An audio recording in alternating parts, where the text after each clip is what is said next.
Rafi, foi aberta uma caixa de Pandora, quer dizer, é imprevisível como que esse conflito pode evoluir para frente, mas ele pode sim tomar caminhos bastante distintos. Há uma possibilidade de uma desescalada, ou seja, uma solução diplomática que reduza as tensões no curto prazo, como há também a possibilidade de um conflito prolongado que eventualmente se espalha regionalmente e que leva ao fechamento do Estreito de Hormuz. A gente tem falado bastante do Estreito de Hormuz porque ele seria ponto-chave para entender o impacto que esse conflito pode ter globalmente nos preços, particularmente das commodities e do petróleo. O Irã, ele produz cerca de 3,3 a 3,5 milhões de barris dia. Isso é pouco menos de 3,5% da oferta global de petróleo. E, digamos assim, seria possível suplantar essa produção do Irã com outras fontes de petróleo, né, outros produtores mundo afora, particularmente com a capacidade ociosa que existe nos países da OPEC, que é da mesma ordem de grandeza de 3,5 milhões de barris dia. O problema maior é o fechamento do Estreito de Hormuz. A gente viu no domingo uma parada do trânsito de navios petroleiros através do estreito, e se essa situação se estender por um tempo mais prolongado, pode sim levar a uma escassez de produto globalmente e inclusive uma disparada de preços de petróleo, potencialmente inclusive acima dos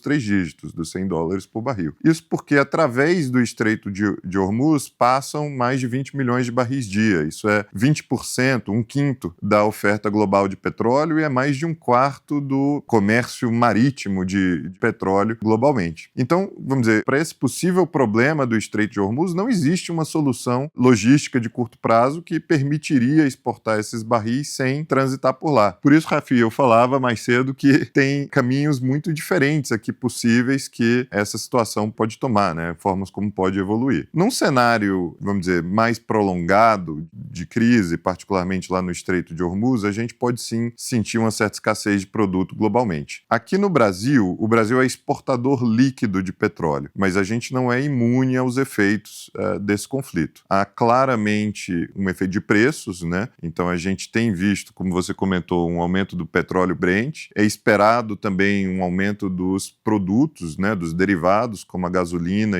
e o diesel, talvez maior, inclusive, do que o aumento do petróleo Brent, dado que essas regiões tem também importantes refinarias, então não só você reduz a oferta de petróleo no mundo, como também a capacidade de colocar produto refinado, né, os derivados do petróleo nos mercados de destino. E o Brasil é grande importador de diesel e de GLP, 2 produtos que são diretamente afetados também por esse conflito. Aqui no Brasil, a Petrobras historicamente costuma segurar um pouco dessa volatilidade e não repassar esses aumentos de preço imediatamente. Agora, na nossa visão, se o conflito se prolongar, será inevitável, né, talvez em poucas semanas, que a Petrobras tenha que repassar também aqui no mercado doméstico. E aí o Ferreira pode comentar melhor, mas inclusive com impactos para inflação e também para arrecadação do governo brasileiro, sabendo que o Brasil é um grande produtor de petróleo. Rafi, para as empresas da cobertura, a Petrobras tem esse impacto indireto, né, de que ela primeiro tem que repassar o preço na gasolina e no diesel. Mas assumindo que ela repassa, a Petrobras seria, sim, uma das beneficiadas, ali parecido com a Prio.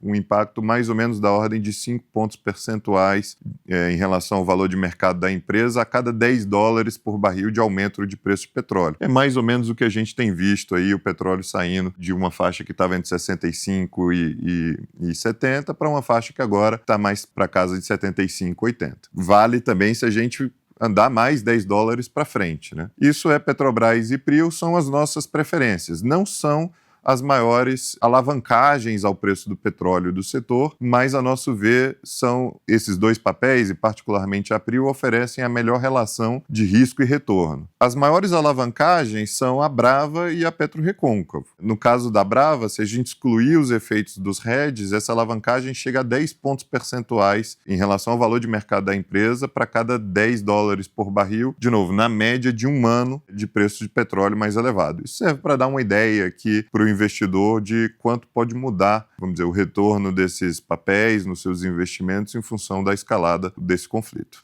Deixa eu aproveitar também que você está aqui, porque ontem teve a reunião da OPEP também, né? E essa reunião, os cortes parecem ter sido e aí essa é uma interpretação minha, né? Quer dizer, o aumento de produção, né? Eles aumentam o corte das cotas que aumenta a produção. É isso que passou na minha cabeça. E no entendimento em que de um lado a gente tem uma possível escassez por conta do Estreito, mas por outro lado a OPEP dizendo, olha, vou aumentar aqui a oferta, né? Como é que é a sua avaliação disso? Teve algum nível de sensibilidade a esse conflito? Na ausência desse conflito, né, dessa escalada das tensões geopolíticas, essa reunião da OPEC seria o principal evento do final de semana. Com o conflito, e particularmente com a preocupação do Estreito de Hormuz, a verdade é que a OPEC não consegue escoar esses barris. Então fica quase que, vamos dizer, ineficaz, né, a redução dos cortes, portanto, o aumento das cotas de produção dos países da OPEC. O aumento anunciado foi de 206 mil barris dia, isso é ligeiramente maior do que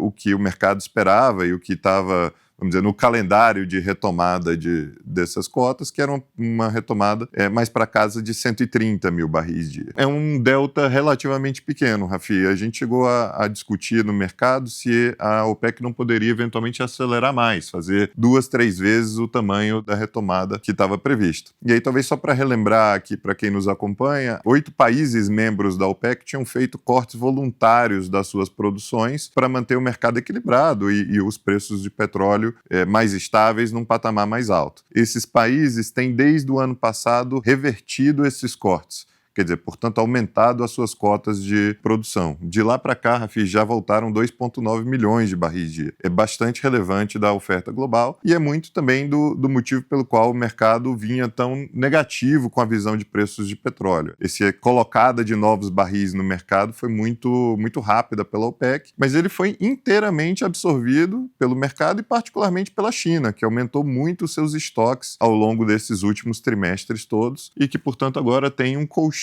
também para esse momento de crise.